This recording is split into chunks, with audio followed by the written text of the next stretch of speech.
오늘 주신 하나님의 말씀은 마가복음 11장 20절부터 25절까지 말씀.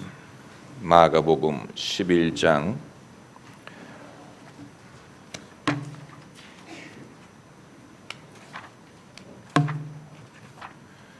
20절부터 25절까지 함께 읽겠습니다.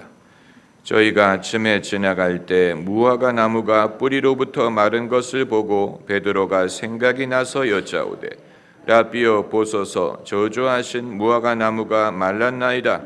예수께서 대답하여 저희에게 이르시되 하나님을 믿으라.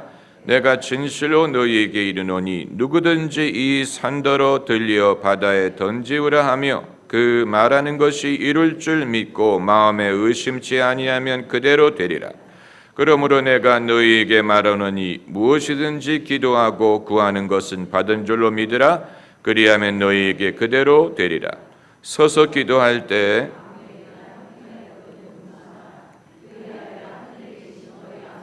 너희 허물을 사하여 주시리라 하셨더라. 아멘.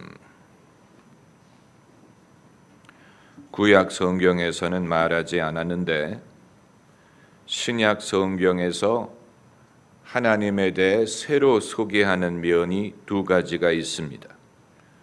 첫째는 하나님은 영이시기 때문에 예배하는 자가 신령과 진정으로 예배해야 된다는 것이고, 둘째는 하나님을 믿으면 하나님의 능력을 경험하게 되리라는 것입니다. 오늘 본문이 예수님이 말씀하시는 것이 바로 그 두 번째입니다. 구약 시대에는 아무도 그런 식으로 가르치지 않았습니다. 믿음에는 몇 가지 차원이 있습니다. 우리가 믿음에 대해서 혼동하는 이유는 이 여러 가지 차원을 하나로 묶어서 생각하기 때문입니다. 하나님을 믿는 것, 예수님을 믿는다는 것은 이 여러 가지 차원의 의미가 있는데, 첫째는 하나님이 계시다는 것을 믿는다고 말할 때 나는 하나님을 믿는다. I believe in God. Believe God란 말은 하나님을 신뢰한다는 뜻이지만 Believe in God란 말은 하나님의 존재를 믿는다라는 뜻이 됩니다. 그러므로 계시다는 것을 믿는다고 말할 때도 믿음이란 말을 씁니다. 우리가 사도신경에서 믿음을 고백할 때 전능하사 천지를 만드신 하나님 아버지를 내가 믿사오며, 이건 이제 하나님의 존재를 설정한다, 인정한다라는 뜻이 됩니다. 그리고 두 번째는 좀 더 구체적인 차원에서의 믿음을 말합니다. 예수께서 마음에 근심하지 말라, 하나님을 믿으니 또 나를 믿으라. 이건 그냥 계시다고 믿는 것이 아니고 계시는 하나님을 따르고 섬기고 의지한다라는 말입니다.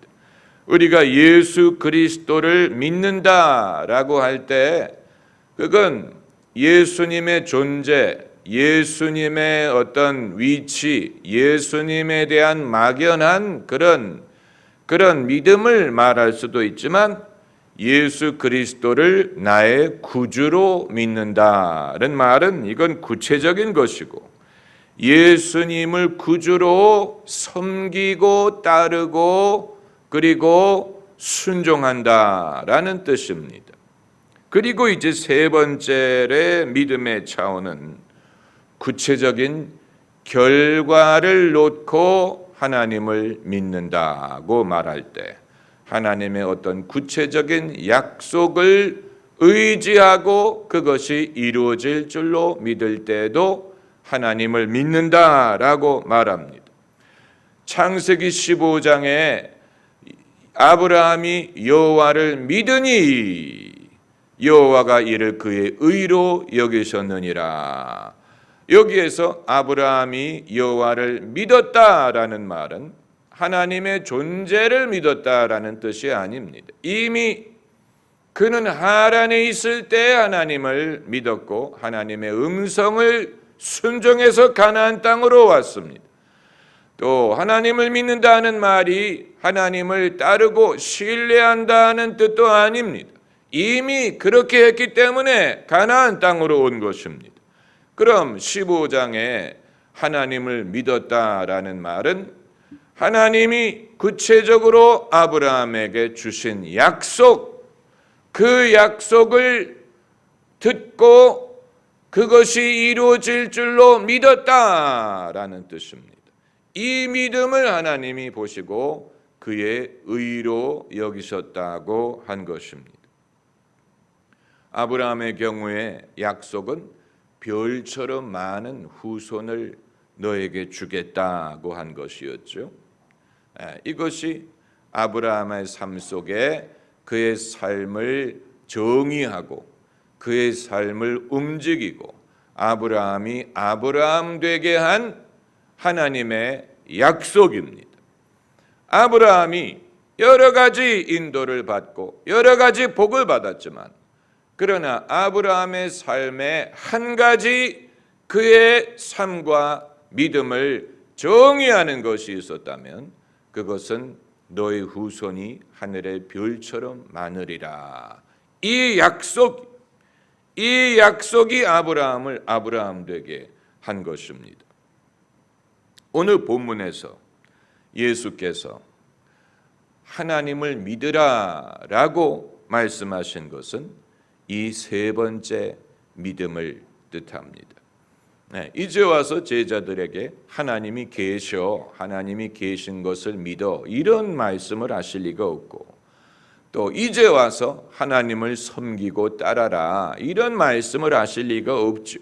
따르기 때문에 예수님의 제자가 된 것이 아닙니까? 그런데 이들에게 하나님을 믿으라고 말씀하신 것은 베드로의 질문에 대한 답변입니다. 베드로가 예수께서 무화과 나무를 어저께 꾸짖으셨는데 오늘 보니까 뿌리로부터 마른 것을 봤소. 이 마태복음에는 예수께서 꾸짖으시니 즉시 말랐다라고 했지만 마가복음에서는 그 결과가 나타나는데 하루가 걸렸다고 말을 하고 있지요. 어느 것이 옳으냐? 둘 다 옳습니다.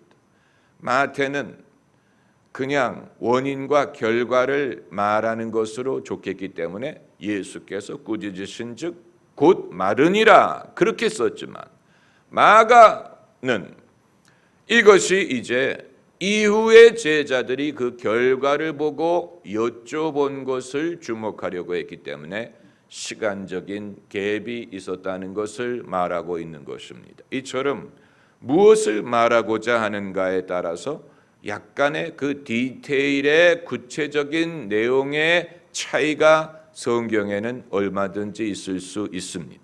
그걸 가지고 성경이 정확하지 않으니 문자 그대로 믿을 수 없는 일을 말하는 사람은 사람이 사람에게 메시지를 전할 때 그 의도에 따라서 그걸 소위 literary license라고 하죠. literary license란 말은 자기가 문학적으로 어떤 말을 전달하고자 하느냐에 따라서 그것을 내용을 약간 변화시킬 수 있는 권한이 있다는 말을 하는 것입니다.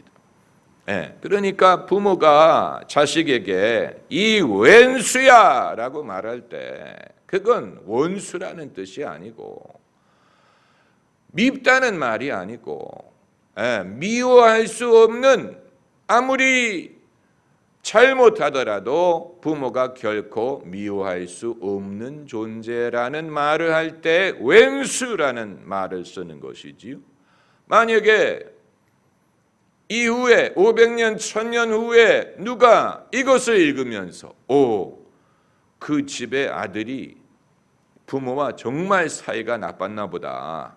원수와 같은 관계였나 보다. 그렇기 때문에 왼수라는 말을 썼구나 라고 한다면 오늘날 사람들이 언어를 어떤 목적으로 어떤 의미로 사용하는지를 모르기 때문에 그렇게 해석하는 것인 것처럼 성경 말씀이 2000년 전, 3천, 4천 년 전에 기록된 말씀을 우리가 우리의 관점으로 읽을 때에도 이 사람들이 어떤 말을 하려고 했는가를 잘 알지 못하면 그들이 사용하는 단어나 표현만을 가지고 섣불리 결론을 내려서 이것은 순서가 다르니, 단어가 다르니, 다른 책과 내용이 다르다 이렇게 주장을 하는 것은 그건 그 사람이 성경을 잘 아는 게 아니고 모르는 것이고 언어의 사용의 원칙을 잘 알지 못하는 것입니다.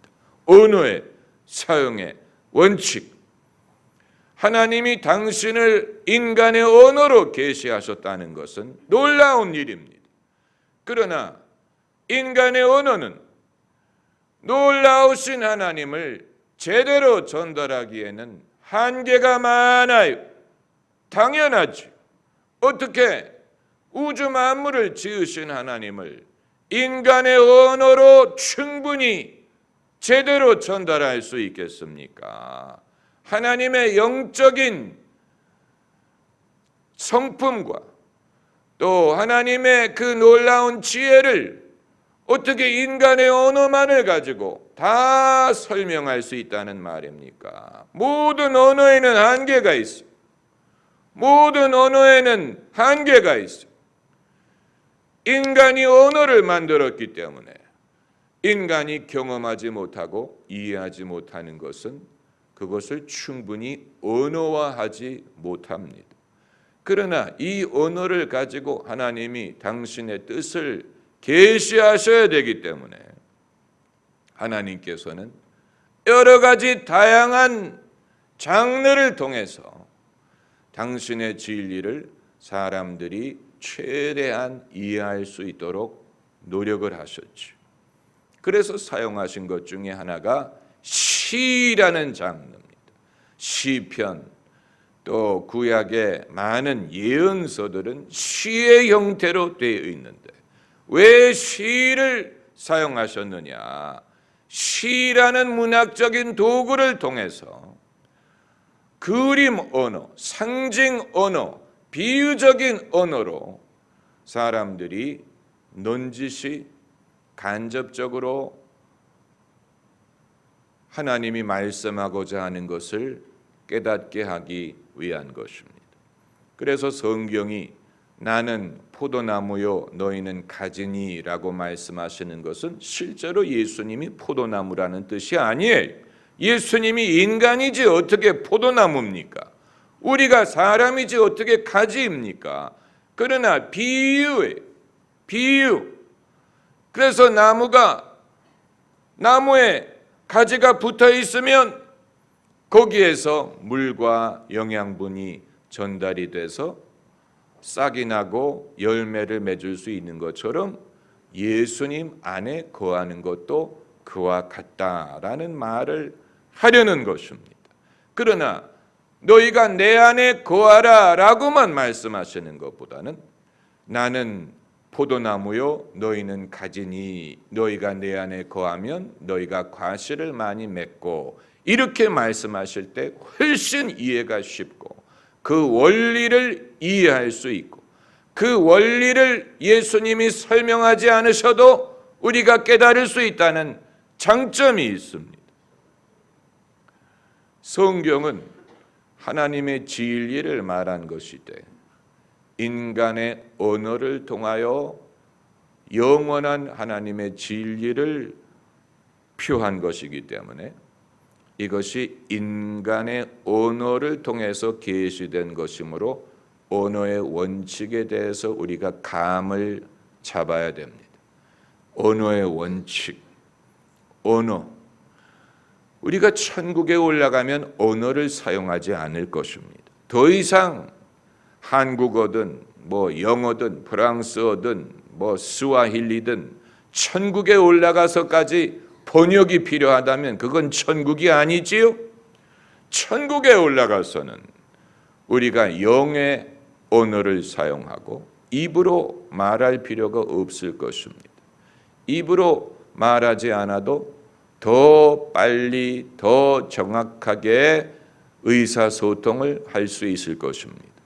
그러나 이 땅에 살 때는 인간의 언어를 우리가 무시할 수는 없습니다. 그렇기 때문에 제가 예배 드릴 때 왜 영으로 찬양하고 기도하는 것을 그렇게 강조하느냐? 왜냐하면 우리가 인간의 언어에 매여가지고 그 언어의 안에서 발버둥 치는 한은 한계가 있어요. 깨닫는 데 한계가 있고 표현하는 데 한계가 있어요. 그러나 그것을 벗어나기 위해서 하나님은 우리에게 영으로 기도하게 하시고 영으로 찬양하게 하셔서 우리가 좀 더 본래적인 방법으로, 영적인 방법으로 인간의 이 장애물을 극복해서 더 쉽게, 더 가까이, 더 화끈하게 하나님의 이 은혜를 경험하고 그것을 찬양하기 위한 것입니다. 여러분, 이 선지자는 시인이, 구약의 선지자들은 시적인 감흥을 가졌고 아마 시라는 문학이 애초에 시작될 때는 다 종교적인 차원에서 시작되었으리라고 봅니다. 이것은 기독교뿐만이 아니고 다른 문명에서도 시라는 것이 처음에 시작될 때는 그것이 어떤 신앙적인 내용을 전달하기 위한 선지자들이 사용하는 문학적인 장르로서 시작이 되었으리라고 봅니다. 그렇기 때문에 사람이 성령의 충만함을 받으면 노래를 부르게 됩니다. 노래, 찬양을 부르죠. 이 사도행전에서도 고넬료의 식구들이 성령 받은 것을 어떻게 알았습니까? 저들이 방언도 하고 예언도 하며 하나님을 찬양했다라고 했어요. 그 방언의 내용이 어떤 내용이었느냐? 하나님을 찬양하는 내용이었어요. 예수님을 찬양하는 내용이었어요. 사람이 성령 충만함을 받으면 하나님을 찬양합니다. 무슨 원망하거나 시비 걸지 않아요. 어느 누구도 성령 충만을 받은 후에 그거 봐요, 내가 뭘 했어요? 이런 말하지 않아요. 그건 성령 충만 받은 사람의 언어가 아니에요. 성령 충만함 받으면 옳소이다 하나님, 옳소이다 아멘, indeed 옳소이다 하나님이 옳습니다, 의로우신 하나님이요. 그리고 하나님의 뜻에 대해서 동의하고 그것을 믿고 그 믿음을 입으로 시인하고 선포하고 이루어질 것을 믿고 하나님의 판단이 옳았고 하나님이 선하시고 하나님이 신실하시다, 이런 고백을 하죠. 성령의 충만을 받았을 때 사람의 입에서 나오는 언어를 주의 깊게 살펴보면 전부 다 믿음의 언어요. 하나님의 뜻에 동의하고 그것을 신뢰하고 그것을 내 입으로 시인하는 그런 말을 합니다. 성경을 그런 관점에서 유심히 읽어보세요. 성령 충만을 받은 사람들이 하는 말. 엘리사벳이 마리아가 찾아왔을 때 성령 충만함을 받았다고 했어요. 그래서 너의 안부하는 말이 내 귀에 들렸을 때 내 태중에 있는 아기가 기뻐 뛰놀았도다라고 했어요. 그러니까 이 산모가 반응하기 전에 그 뱃속에 아기가 반응했다는 얘기. 그 뱃속에 아기가 마리아의 안부하는 말을 듣고 기뻐 뛰놀았도다. 이건 성령의 감동이 전달되었기 때문입니다. 그 태 속에 있는 세례 요한이 엄마 뱃속에 있을 때부터 성령 충만을 받으리라 한 말씀 그대로. 그러니까 여러분, 이 태교라는 것이 신앙적으로도 얼마나 중요한지 우리가 그것을 간과하면 안 됩니다. 아기들이 오히려 이 세상에서 닳고 다른 사람들보다도 훨씬 더 성령에 대해서 민감하리라고 봅니다. 아기들이 더 하나님을 더 빨리 쉽게 경험할 수 있을 것. 반대로 어두운 것, 나쁜 것, 악한 것도 더 쉽게 다가갈 수 있겠지요. 그러니까 태교가 중요하다는 것입니다. 그래서 먼저 뱃속에 있는 아기가 기뻐 뛰놀고, 그리고 엘리사벳이 성령 충만을 받아서 한 말이 소위 헤일 메리라는 카톨릭에서 사용하는 기도문입니다. 그 마리아의 이름을 크게 외치고 복되도다, 모든 여인 중에 당신이 복되도다 하면서 당신은 어찌하여 나의 주의 모친이 나를 찾아왔느냐 하면서 마리아를 주의 모친, the mother of God, 카톨릭에서는 mother of God라고 그것을 번역을 해서 사용을 해요. Hail Mary, blessed are you among all women.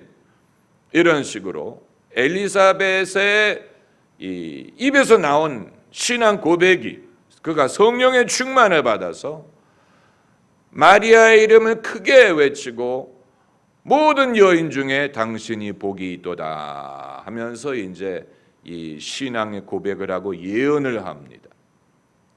신약 성경에 기록되어 있는 것이니까 여러분, 영적인 것에 대해서 우리가 모르는 것이 많지요. 얼마나 많은지 몰라요. 왜 우리가 수요일 날 모였을 때 그냥 한두 곡 찬양을 부르고 빨리 본론으로 들어가도 되는데 미련이 남아있는 것처럼 그렇게 찬양과 예배에 중점을 두느냐. 그건 여러분이 하도 수요일 이외 다른 시간에 주님과 가까이 보내는 시간이 없다 보니까 주님이 아쉬워하시는, 우리 좀 더 시간을 보내자. 그러니까 안녕히 계세요 하고 나가려고 할 때 조금 더 있어라, 조금 더 얘기하자. 사람들이 바빠요. 요즘에는 남녀노소 다 바빠요. 나 가야 돼. 나 할 일이 있어. 다음에 또 얘기해. 그런데 주님은 우리 좀 더 얘기를 하자라고 잡고 싶은데 평소에 말을 안 들으니까 수요일만이라도 좀 깊게 딥 토크 하는 식으로 주님과 좀 더 깊이 교제하기 위한 것입니다. 그럼 깊게 교제를 하면 용건을 말해야 되는 것 아닙니까? 우리가 구하는 것, 원하는 것, 요청하는 것, 그거를 말해야 되는 시간이 아닙니까? 그건 이기적인 인간의 불신에서 비롯된 생각. 여호와를 즐거워하라, 그리하면 그가 내 소원을 이루시리라고 했기 때문에 주님과 교제하는 시간이 반드시 어떤 그 사연을 알아야 된다고 생각하면 안 돼. 그건 이기적인 사무적인 인간의 생각. 사람끼리 그렇게 합니까? 사무만, 용건만 하려고 합니까? 사장님 뵌 김에 저 승진은 언제 시켜주실 거예요? 여보 본 김에 나 돈 좀 줘. 이런 식으로. 아빠 본 김에 유산은 언제 주실 거예요? 그런 식으로 부모와 만났을 때 용건만 말합니까?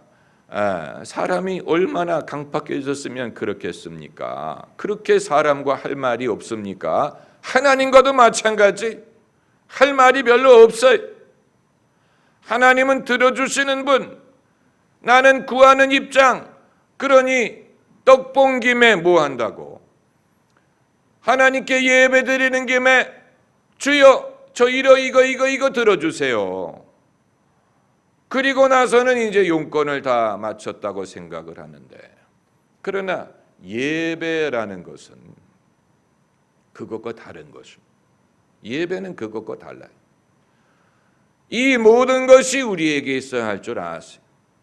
그걸 아뢰는 것이 예배와 기도가 아니에요.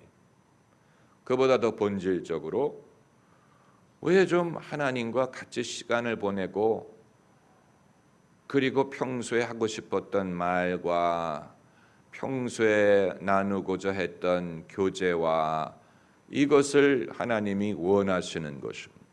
네, 늘 아신 마음뿐일세. 그러니까 좀 더 시간을 보내야 되는데 그렇지 하지 못했기 때문에 아쉬운 마음을 느끼지 못하신다면 그분은 아직 영적인 감각이 발달하지 않은 것입니다. 하나님이 아쉬워하고 내 영혼이 아쉬워하는 것을 느낍니다. 좀 더 시간을 보내드려야 되는데, 내가 좀 더 주님과 교제해야 되는데, 좀 더 깊이 대화를 했었어야 되는데 그렇게 하지 못하고 그렇게 하려고 하지 않았어요. 그 필요를 깨닫지 않았어요. 중요하다고 생각하지 않았고 어떻게 하는 줄 몰랐어요. 그게 필요하다고 믿지 않았어요. 설마 바쁘신 하나님이 나와 시간을 더 보내려고 하실까라고 생각을 했어요. 그러나 하나님이 우리를 만드신 목적은 우리가 하나님을 즐거워하고 하나님을 영원히 섬기기 위한 것입니다. 할렐루야. 하나님이 우리를 만드신 목적이 그것. 우리가 하나님을 즐거워하고 영원히 섬기게 하기 위한 것입니다. 즐거워한다고 했어. 예, 하나님을 즐거워하고 하나님을 영원히 섬기게 하기 위해서. 근데 섬기는 거는 하겠는데 즐거워하는 것에 대해서는 자신이 없는 분들이 많을 거예요. 네, 마르다와 같은 사람. 섬기는 건 하겠어요. 얼마든지 일을 맡겨주세요. 내가 얼마든지 하리이다. 그러나 주님을, 하나님을 즐거워하는 것, 이제 와서 불편하게 그렇게까지, 저는 일하는 사람이니까 일만 맡겨주세요. 하나님이 일꾼이 없어서 능력이 부족해서 우리가 하나님을 도와드려야 되는 게 아니지. 그것보다 더 원하시는 것은 우리가 하나님을 즐거워하는 것입니다. 어떻게 하면 하나님을 즐거워할 수 있습니까? 예배함으로써. 예배드림이 기쁨 됩니다. 여러분, 그게 우리에게 기쁨이 된다면 하나님에게도 기쁨이 된다는 얘기. 하나님에게 기쁨이 되기 때문에 우리에게도 기쁨이 되는 거예요. 일방적인 기쁨은 아니에요. 하나님이 즐거워하시기 때문에 우리도 즐거움을 느낄 수가 있는 것입니다. 그래서 예수께서 오늘 본문에서 하신 말씀이 이 희한한 영역입니다. 희한한 영역. 이 하나님을 믿음으로써 삶 속에 놀라운 능력을 경험할 수 있다라는 말씀을 제자들에게 가르치신 것입니다. 구약 성경에도 능력을 행하는 사람들이 많았어요. 엘리야 선지자, 모세, 능력을 행했어요. 그러나 엘리야는 한 번도 남들에게 너희도 이렇게 하면 이런 능력을 경험할 수 있다라고 가르치지 않았어요. 모세도 홍해를 가르고 별의별 이적을 행했지만 너희도 하나님을 믿으면 이런 이적을 행할 수 있다라고 가르치지 않았어요. 이 모든 것은 그들의 영역이었고 독점했어요. 남들이 흉내낼 수 없었어요. 그러나 예수께서는 당신이 능력을 행하신 것뿐만이 아니고 제자들도 믿으면 이런 능력을 경험할 수 있다는 것을 여러 번 누누이 가르치셨어요. 그리고 제자들이 그런 믿음을 갖지 못하는 것을 안타까워하셨습니다. 내가 어느 때까지 너희와 함께 있겠느냐? 믿음이 적은 자들아 어찌하여 두려워하였느냐? 내가 믿으면 하나님의 영광을 보리라 하지 않았느냐. 이런 식으로 나를 믿는 자는 내가 한 일을 저도 할 것이요 이보다 더 큰 일도 하리라. 나를 믿는 자에게는 이러한 표적이 따르리니. 예수님은 민주적인 신앙을 가르치셨습니다. 그 말은 어떤 특정인만이, 특별한 사람들만이 독점할 수 있는 능력이나 특정한 사람만이 하나님께 나아갈 수 있다거나 특정한 사람만이 하나님을 섬길 수 있는 게 아니고, 누구든지 예루살렘에서든 사마리아에서든 상관이 없이 신령과 믿음으로 예배하는 자를 하나님이 찾으신다. 누구든지 할 수 있어. 능력을 행하는 것도 소수의 특별한 사람들만이 하는 게 아니고, 누구든지 믿으면, 믿는 게 임자에, 믿는 사람이 임자에, 하나님을 믿으라. 그리고 23절에 내가 진실로 너희에게 이르노니, 누구든지, 이보다 더 민주적일 수가 없는 민주. 그 당시에는 민주라는 단어가 존재하지 않았지만 예수님의 말씀은 지극히 민주적. 이런 민주 원칙을 아직도 실천하는 교회는 이 세상에 없어요. 아직도 교회는 계급화되어 있고 소수의 특정 인물들만이 사역을 독점하죠. 가톨릭 교회는 말도 못하고, 가톨릭 교회는 말할 수도 없어요. 가톨릭 교회는 민주화되지 않았어요. 남자만 신부가 될 수 있고, 신부만이 예전을 집행할 수 있고, 굉장히 권위주의적이죠. 그것이 많은 비리를 낳지 않습니까? 그럼 개신교는 낫느냐? 개신교도 안 나요. 개신교도 나은 척했는데 소수의 특별한 은사를 가진 사람만이 독점하려고 해요. 그래서 개신교는 부흥사들이 많고 설교사들이 많지만 특별한 소명을 받은 사람만이 그것을 독점하려고 하죠. 또 개신교는 능력 행하는 사람, 병 고치는 사람들이 있지만 소수의 은사 받은 사람들만이 그것을 하려고 하고 나머지는 다 가서 구경하고 그 혜택을 입으려고 하지요. 그러나 예수님은 그런 식으로 말씀한 게 아니고, 누구든지 하나님을 믿으면, 내가 믿으면 하나님의 영광을 보리라 하지 않았느냐. 그러므로 예수님이 말씀하신 이 원리를 충실하게 가르치는 교회는 앞으로도 부흥을 할 것이고, 그렇지 못한 교회는 쇠퇴할 수밖에 없습니다. 예수님의 이 원칙을 우리가 아직 제대로 개발하지 못했어요.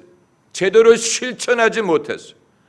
여전히 우리는 구약시대처럼 엘리야 같은 사람이 따로 있고, 엘리야만이 그런 일을 할 수 있고, 베드로만이 그런 일을 할 수 있고, 예수님이기 때문에 이적을 행하셨고, 그러나 예수님 그런 식으로 가르치지 않았죠. 그런 식으로 가르치지 않았어요. 그리고 예수님은 떠나가셨어요.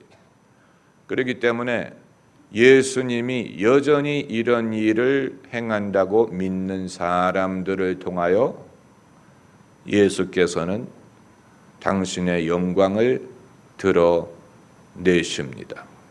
할렐루야. 기도하십시다.